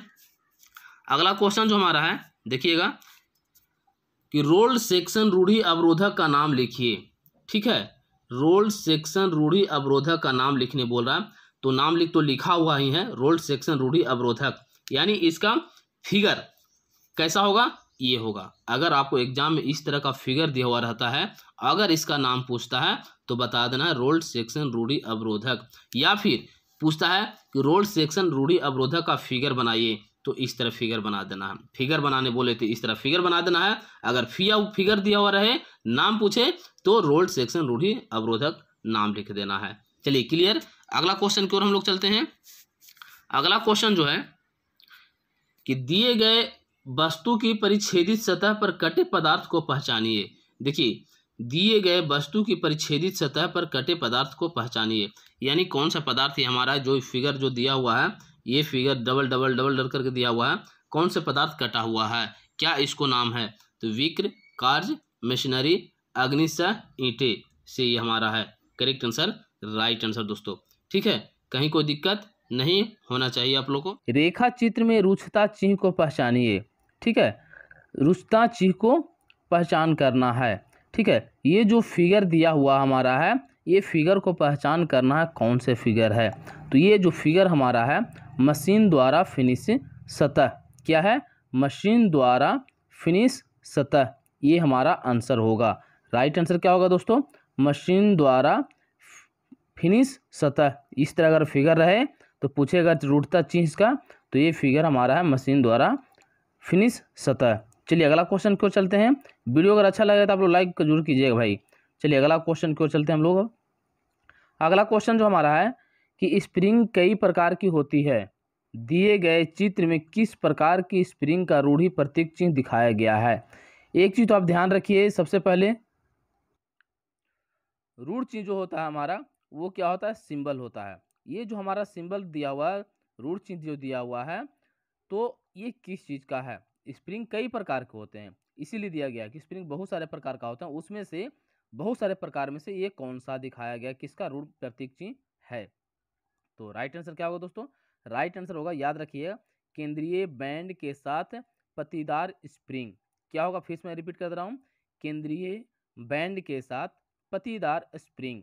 राइट आंसर याद हो गया आप लोग को, केंद्रीय बैंड के साथ पत्तीदार स्प्रिंग का ये सिंबल है, याद रखिएगा, पत्तीदार। ठीक है, केंद्रीय बैंड के साथ पत्तीदार स्प्रिंग राइट आंसर है। चलिए अगला क्वेश्चन को हम लोग चलते हैं। अगला सारा क्वेश्चन ध्यान दीजिएगा, इसलिए फिगर वाले सारे क्वेश्चन आज फिगर वाले हैं और बहुत ही इंपॉर्टेंट क्वेश्चन ही हमारा है। ठीक है, क्वेश्चन है कि आईएएस से मान्यता प्राप्त आयताकार अनुप्रस्थ कट वाली रूढ़ि अवरोधक यानी कन्वेंशनल ब्रेक बनाइए। ठीक है, तो ये कन्वेंशनल ब्रेक बनाने बोल रहा है, तो अगर एग्जाम में आता है उसमें से क्या होगा, इस तरह के आपको 4 फिगर रहेंगे। ठीक है, 4 ऑप्शन रहेंगे, उसमें से चुनना रहेगा कि कौन सा है कन्वेंशनल ब्रेक। ठीक है, तो आपको अगर इस तरह का फिगर नजर आए तो आप मार दीजिएगा राइट आंसर। ठीक है, आपको रूढ़ि अवरोधक का अगर फिगर पूछता है तो हमारा ये होगा राइट आंसर, करेक्ट आंसर, याद रखिएगा। इसमें से 3 फिगर और रहेंगे, मैं फिगर को हटा दिया हूँ, इसलिए डायरेक्ट आंसर आप याद कीजिए। ठीक है, तो चलिए अगला क्वेश्चन की ओर हम चलते हैं। अगला क्वेश्चन जो हमारा है आपका स्क्रीन पे देखिए, क्वेश्चन है कि आईएएस से मान्यता प्राप्त गोलाकार अनुप्रस्थ काट वाली रूढ़ि अवरोधक को पहचानिए। किसको पहचान करना है, अनुप्रस्थ काट वाली रूढ़ि अवरोधक का पहचान करने बोल रहा है। तो मैं पहले ही बताया कि आपको टोटल सिर्फ डायरेक्ट आंसर दे रहा हूँ, जो कि ऑप्शन में उलझे नहीं आप, 4 ऑप्शन रहेगा, उसमें से चूज करके बनाना रहेगा। तो अगर इस तरह का फिगर रहता है हमें उस चारों में से, तो वो क्या होगा, रूढ़ि अवरोधक का सिंबल रहेगा। आईएएस मान्यता प्राप्त गोलाकार अनुप्रस्थ कट वाली रूढ़ि अवरोधक बनाने अगर बोलता है या पहचानने बोलेगा, उसमें 4 ऑप्शन रहेगा, पहचानने बोलेगा तो आपको इस पे क्लिक कर देना है राइट आंसर। चलिए अगला क्वेश्चन की ओर हम चलते हैं। अगला क्वेश्चन जो हमारा है देखिए, दिया हुआ है कि डबल यू वट बिल्डिंग का चिन्ह बनाइए। डबल यू वट बिल्डिंग का चिन्ह बनाइए, तो आपका राइट आंसर क्या होगा, देखिए यहाँ पे दिया हुआ है अगर बनाने बोलता है वही बोलेगा कि पहचान कीजिए। 4 ऑप्शन रहेगा, 4 ऑप्शन में से जो ऑप्शन इस तरह का अगर रहता है ऊपर की ओर और नीचे की ओर, वो जान जाइए कि यू बट वेल्डिंग का चिन्ह है। ठीक है, राइट आंसर। चलिए अगला क्वेश्चन की ओर चलते हैं। कहीं गड़बड़ होगा आप लोग कमेंट जरूर कीजिएगा, बताइएगा जहाँ समझ में नहीं आएगा। हालांकि सब ऐसा कुछ है नहीं, सभी सारा क्वेश्चन समझ में आ जाएंगे, फिगर भी आएंगे। मैं आपको समझा दे रहा हूँ बड़ी तरीके से। आंतरिक स्क्रू चूड़ी का रूढ़ि चिन्ह बताइए। आंतरिक स्क्रू चूड़ी का मेन क्वेश्चन क्या है, ये है। और क्या पूछ रहा है, रूढ़ चिन्ह। तो इसी तरह 4 ऑप्शन रहेंगे, आपको उसमें चूज करना है। तो ये वाला फिगर जहाँ पे रहेंगे, फिगर आपको ध्यान से देखना होगा, ध्यान से याद करना होगा। सभी विद्यार्थी को, सभी ट्रेड के लिए, फिटर हो, इलेक्ट्रीशियन हो, बिल्डर हो, टर्नर हो, मशीनिस्ट हो, सभी विद्यार्थी के लिए क्लास चल रहा भाई। तो राइट आंसर अगर ये हमारा होगा आंसर, अगर इस तरह का फिगर रहता है तो समझ जाइए कि आंतरिक स्क्रू चूड़ी का रूढ़ चिन्ह है ये। इसी प्रकार में थोड़ा थोड़ा भी इधर उधर करके आपको 4 ऑप्शन देंगे। चलिए क्लियर है, अगला क्वेश्चन की ओर चलते हैं। अगला क्वेश्चन जो हमारा है, कंप्रेशन स्प्रिंग और टेंशन स्प्रिंग का रूढ़ि प्रतीक बताइए। क्या है, कंप्रेशन स्प्रिंग और टेंशन स्प्रिंग का रूढ़ि प्रतीक बताइए। इसी प्रकार आपका रहेगा 4 ऑप्शन, उसमें से पहचान करना रहेगा। इसमें क्या है कि बनाने बोल रहा है, लेकिन बनाना आपको नहीं रहेगा, आपको पहचान करना रहेगा 4 ऑप्शन में से। तो कंप्रेसिंग स्प्रिंग का अगर बोलता है तो ये हमारा हो जाएगा, ठीक है। और टेंशन स्प्रिंग का अगर बोलता है तो हमारा ये होगा। दोनों याद रखिएगा, कंप्रेसिंग स्प्रिंग का रहेगा तो ये रहेगा, टेंशन स्प्रिंग का रहेगा तो ये रहेगा। इस तरह का फिगर, इसमें से बहुत सारे फिगर सिर्फ ऐसे ऐसे भी रह जाएगा आपको, इसमें से सिर्फ ऐसे ऐसे भी रह जाएगा। इसी प्रकार से 4 ऑप्शन है, बहुत ही बारीकी ऑप्शन दिया हुआ रहता है, आपको बढ़िया तरीके से समझना है। इस तरह का फिगर आप देखें तो अलग अलग भी पूछ सकता है। इसमें 2 क्वेश्चन बन रहा है, एक कंप्रेशन स्प्रिंग, एक टेंशन स्प्रिंग। ये हमारा कोई जरूरी नहीं कि एक ही साथ पूछे, अलग अलग भी पूछ सकता है। तो कंप्रेशन स्प्रिंग का पूछे तो राइट आंसर ये हमारा होगा, ठीक है। और अगर हमारा वो पूछे तो राइट आंसर हमारा ये होगा। दोनों आप लोग याद रखिएगा, टेंशन स्प्रिंग और कंप्रेशन स्प्रिंग। चलिए कोई दिक्कत नहीं, अगला क्वेश्चन की ओर चलते हैं हम लोग। अगला क्वेश्चन जो हमारा है कि वाह स्क्रू चूड़ी का प्रतीक चिन्ह बनाइए। रूढ़ चिन्ह भी मैंने बताया था, लेकिन बहुत सारे ऐसा था कि जो कि उसमें नहीं मैं बता पाया था, तो उस सारा का आज मैं क्लियर करा रहा हूँ, बहुत ही बारीकी से ध्यान दीजिएगा। वाह यानी आउटसाइड, स्क्रू चूड़ी का प्रतीक चिन्ह बताइए। तो इस प्रकार आपका 4 ऑप्शन रहेगा, ठीक है। कहीं में कुछ इस तरह दिया रहेगा, ऐसे ऐसे नहीं दिया हुआ रहेगा, कुछ में 2 गोलाकार में ऐसे नहीं, सर्किल नहीं दिया हुआ रहेगा। तो पहचान करना पड़ेगा आपको, इसलिए डायरेक्ट ये फिगर आप याद कर लीजिए। ये फिगर किसका है, वह स्क्रू चूड़ी का प्रतीक चिन्ह यही है, याद रखिएगा, ठीक है। Correct answer. चलिए अगला क्वेश्चन को हम लोग चलते हैं। अगला क्वेश्चन जो हमारा है, चलिए मैं पहले एक फिगर आपको दिखाता हूँ। क्वेश्चन है कि चित्र में एक प्रतीक चिन्ह दिया गया है, एक क्या है हमारा फिगर दिया गया है जो कि अधूरा है। ये फिगर जो हमारा दिया हुआ है प्रतीक चिन्ह किसी का, ठीक है, तो क्या है, ये अधूरा है, यानी पूर्ण रूप से ये बना हुआ नहीं है, कहीं न कहीं इसमें मिस हो रहा है, जो कि छूट चुका है। उसको हमें क्या करना है, क्लियर करना है, यानी पूर्ण कीजिए, यानी पूरा कीजिए। तो आंसर हमारा क्या होगा, सॉफ्ट पर इसमें वर्ग नहीं है। तो सॉफ्ट वर्ग कैसे होगा, देखिए मैं आपको दिखा दे रहा हूँ आंसर। देखिए कुछ नहीं, इस तरह का अगर फिगर रहे हमारा तो राइट आंसर होगा। पूरा करने बोलेगा तो इस तरह का वर्ग जो सिर्फ बन जाएगा तो हमारा राइट आंसर होगा। इसके वजह से हमारा क्या था, गलत हो रहा था। तो चलिए ठीक है, अगला क्वेश्चन की ओर चलते हैं। अगला क्वेश्चन जो हमारा है, इसमें भी मैं एक ही फिगर दिखाता हूँ आपको, फिर बाद में उसको क्लियर करूँगा आप लोग को। तो क्वेश्चन को इसमें ध्यान देने की ज़रूरी है, फिगर को ध्यान देने की ज़रूरी है, जिससे कि कहीं आपको कोई भी एक मिस्टेक ना हो और बढ़िया तरीके से आप समझ सकें फिगर वाले, क्या कि फिगर वाले में बहुत सारे विद्यार्थी को दिक्कत होता है। क्वेश्चन पे ध्यान देते हैं। डायमंड नर्लिंग की अधूरी रूढ़ी को चित्र में दर्शाया गया है, किसका दर्शाया गया है, डायमंड नर्लिंग की अधूरी रूढ़ी को चित्र में दर्शाया गया है। डायमंड नर्लिंग का ये रूढ़ चिन्ह दर्शाया गया है, यानी प्रतीक चिन्ह दर्शाया गया है।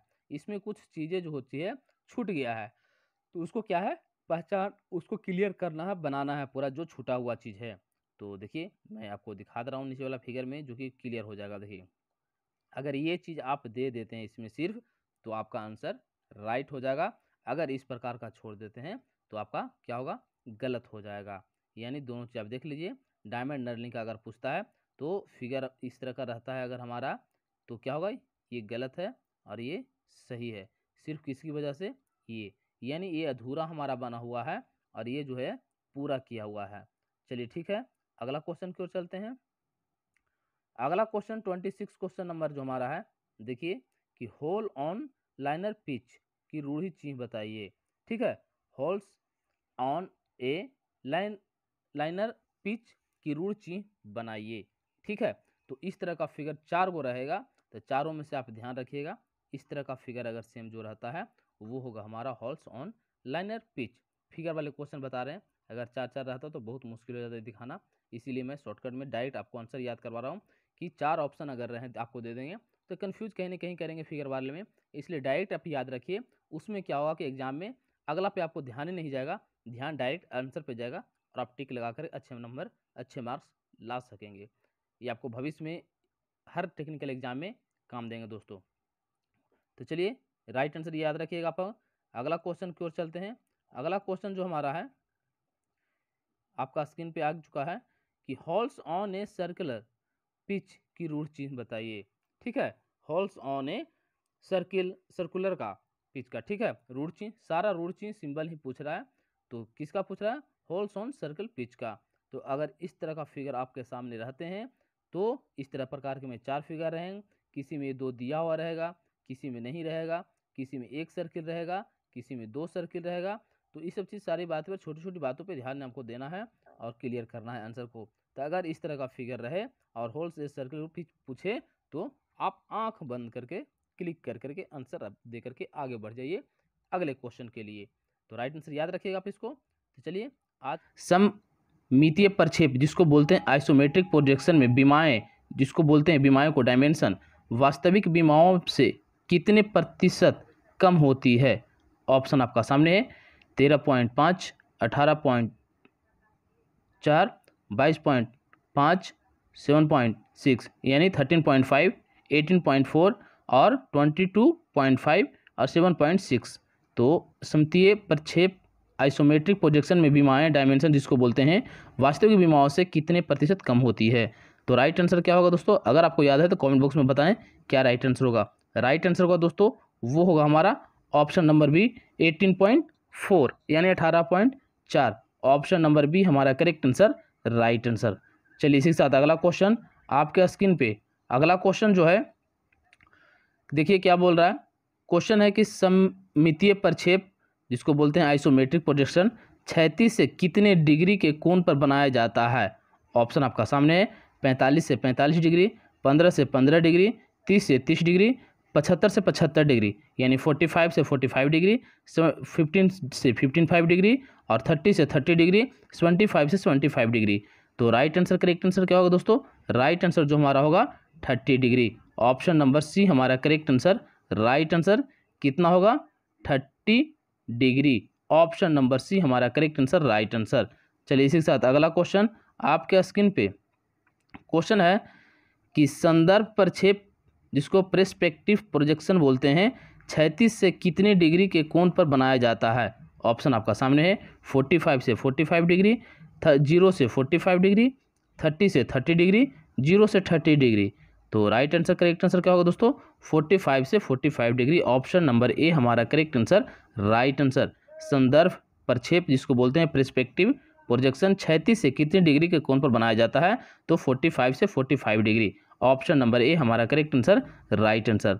चलिए इसी के साथ अगला क्वेश्चन आपके स्क्रीन पे क्वेश्चन है कि एक रेखा चित्र में निम्न में से कौन सा दृश्य एक वस्तु का सही आकार दर्शाता है। फिर से एक बार क्वेश्चन कर देते हैं रिप्लाई। एक रेखा चित्र में निम्न में से कौन सा दृश्य एक वस्तु का सही आकार दर्शाता है। ऑप्शन आपका सामने है, सममितीय दृश्य, लंबकोणीय दृश्य, तिर्यक दृश्य, संदर्भ दृश्य। संदर्भ मतलब क्या होता है, परिदृश्य। तिर्यक में क्या होता है, तिरछा। लंबकोणीय में होता है वर्तनी। सबसे पहले इसका इंग्लिश भी जान लिया, बहुत सारे विद्यार्थियों को हिंदी मालूम नहीं रहता है। तो सममितीय दृश्य का मतलब क्या होता है, आपको आइसोमेट्रिक व्यू। सममितीय दृश्य जो है इसका मतलब होता है आइसोमेट्रिक व्यू, जो आप इंग्लिश में बोलते हैं। लंबकोणीय, लंबकोणीय दृश्य जो हमारा होता है ऑर्थोग्राफिक प्रोजेक्शन। क्या होता है, ऑर्थोग्राफिक प्रोजेक्शन लंबकोणीय का होता है। और तिर्यक दृश्य का जो होता है वो होता है oblique Q. Oblique Q projection क्या होता है? Oblique Q projection. और संदर्भ दृश्य का मतलब क्या होता है? संदर्भ का मतलब होता है पर्सपेक्टिव प्रोजेक्शन। पर्सपेक्टिव प्रोजेक्शन याद रखिएगा ये चारों चीज सबसे पहले। अब आइए आंसर की ओर। तो राइट आंसर, करेक्ट आंसर क्या होगा दोस्तों? वो होगा सममितीय दृश्य यानी isometric projection. Option number A हमारा करेक्ट आंसर, राइट आंसर। चलिए इसी के साथ अगला क्वेश्चन आपके स्क्रीन पे क्वेश्चन है कि किस प्रक्षेप में दो तल क्षैतिज के साथ 30 डिग्री का कोण बनाते हैं? ऑप्शन आपका सामने है। तिर्यक प्रक्षेप, संदर्भ प्रक्षेप, लंबकोणीय प्रक्षेप, सममितीय प्रक्षेप। यानी आपका ऑब्लिक क्यू प्रोजेक्शन, और बी में जो दिया हुआ है हमारा वो है पर्सपेक्टिव प्रोजेक्शन, और सी में जो दिया हुआ है हमारा वो है हमारा ऑर्थोग्राफिक प्रोजेक्शन, और डी में जो हमारा दिया हुआ सममितीय वो हमारा है आइसोमेट्रिक प्रोजेक्शन। तो राइट आंसर क्या होगा? Option number D. क्या होगा? ऑप्शन नंबर डी यानी आइसोमेट्रिक प्रोजेक्शन। कोण 30 डिग्री का कोण बनाता है। आइसोमेट्रिक में जो भी हम लोग क्षैतिज तल बनाते हैं, जो भी बनाते हैं वो कितना में बनाते हैं? 30 डिग्री में बनाते हैं। आप लोगों को क्लास में भी मैं बहुत बार बताया हूँ। तो चलिए इसके साथ अगला क्वेश्चन आपके स्क्रीन पे। क्वेश्चन जो हमारा है कि किस प्रक्षेप में एक तल क्षैतिज के समानांतर व दूसरा तल क्षैतिज के 45 डिग्री के कोण पर झुका हुआ होता है? किस प्रक्षेप में एक तल क्षैतिज के समानांतर व दूसरा तल क्षैतिज से 45 डिग्री यानी 45 डिग्री के कोण पर झुका हुआ होता है? ऑप्शन आपका सामने है। आइसोमेट्रिक प्रोजेक्शन, और ऑर्थोग्राफिक प्रोजेक्शन, और ऑब्लिक क्यू प्रोजेक्शन, और हमारा पर्सपेक्टिव प्रोजेक्शन। हिंदी में दिया हुआ है ही, देख लीजिए।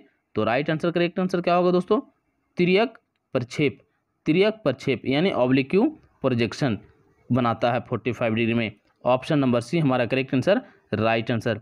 चलिए इसी के साथ अगला क्वेश्चन आपके स्क्रीन पे क्वेश्चन है कि किस प्रक्षेप में एक तल क्षैतिज के साथ किसी भी कोण पर हो सकता है? किस प्रक्षेप में एक तल क्षैतिज के साथ किसी की भी कोण पर हो सकता है? प्रक्षेप आप समझ रहे हैं, प्रोजेक्शन बोलते हैं। सममितीय प्रक्षेप, लंबकोणीय प्रक्षेप, तिर्यक प्रक्षेप, संदर्भ प्रक्षेप। चलिए आप इंग्लिश समझ गए होंगे, पहले बता दिया मैं 2 बार। तो राइट आंसर क्या होगा दोस्तों? राइट आंसर जो हमारा होगा ऑप्शन नंबर डी यानी perspective projection. Option number D हमारा करेक्ट आंसर, राइट आंसर। चलिए इसी के साथ अगला क्वेश्चन आपके स्क्रीन पे क्वेश्चन है कि सममितीय दृश्य जिसको आइसोमेट्रिक व्यू बोलते हैं में वर्ग किस आकृति में बदल जाता है? आइसोमेट्रिक व्यू में वर्ग किस आकृति में बदल जाता है? वृत्त, आयत, समलंब चतुर्भुज, समानांतर चतुर्भुज। तो राइट आंसर, करेक्ट आंसर क्या होगा दोस्तों? समानांतर चतुर्भुज।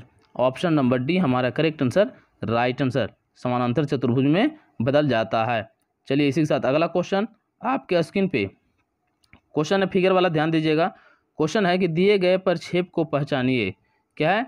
दिए गए प्रक्षेप को पहचानिए यानी प्रोजेक्शन को पहचानिए। ठीक है, तो यहाँ पे देखिए, और थोड़ा सा यहाँ पे आप लोग थोड़ा सा ध्यान दीजिएगा। यहाँ पे जो दिया हुआ था प्रक्षेप में जो हमारा होता है प्रोजेक्शन होता है। ठीक है, तो याद रखिएगा ये सब सारी बातें को।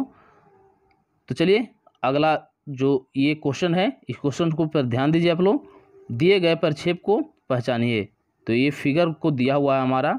ठीक है, इस फिगर को देख करके पहचान करना है कि कौन सा फिगर हमारा ये है। माप उप जो है हमारा जो है सभी दिया हुआ है। उसके बाद बताइए क्या राइट आंसर होगा। थोड़ा सा फिगर लंबा है इसलिए ऊपर नीचे मैं करके दिखा रहा हूँ आपको। कितना डिग्री में है? डिग्री आप समझ गए होंगे, उसका पहले मैं बताया था कि कितने डिग्री में होता है। आप तुरंत बता दीजिएगा इस क्वेश्चन को। चलिए इतना में पूरा आपको नज़र आ रहा है। माप से हमको कोई मतलब नहीं है, सिर्फ फिगर देखिए और फिगर को देखिए कितने डिग्री पे झुका हुआ है। इसका पहले क्वेश्चन हो चुका था। तो राइट आंसर, करेक्ट आंसर क्या होगा दोस्तों? सभी विद्यार्थी बताएंगे। राइट आंसर जो हमारा होगा वो होगा त्रियक आपका सममितीय प्रक्षेप। ठीक है, क्या राइट आंसर होगा? सममितीय प्रक्षेप यानी आइसोमेट्रिक प्रोजेक्शन। यानी आइसोमेट्रिक पोजीशन में क्या होता है कि जो भी हमारा होता है वो कितने डिग्री में होता है? 30 डिग्री में होता है। कितना में होता है? 30 डिग्री में। तो ये जो हमारा झुका हुआ है ये भाग कितना में झुका हुआ है? 30 डिग्री में। देखने से भी लग रहा है सभी भाग जो हमारा है 30 डिग्री में झुका हुआ है। ठीक है, राइट आंसर। चलिए इसी के साथ अगला क्वेश्चन और आज का लास्ट क्वेश्चन, इसके बाद भी एक क्वेश्चन है। तो क्वेश्चन है, सुन लीजिए। सममितीय दृश्य यानी आइसोमेट्रिक व्यू, दृश्य जो यहाँ पर रहेगा वहाँ क्या होगा, व्यू होगा, और प्रक्षेप भी होगा जहाँ पे होगा। इसी बात को मैं कहना चाह रहा था इसका पहले, लेकिन ऐसा कुछ था नहीं लिखा हुआ, इसलिए मैं नहीं बताया। प्रक्षेप जो होता है वो जो हमारा होगा प्रोजेक्शन, ठीक है। अगर जहाँ सममितीय दृश्य रहेगा आइसोमेट्रिक व्यू हो गया, जहाँ सममितीय प्रक्षेप रहेगा वहाँ पे प्रोजेक्शन होगा, ठीक है।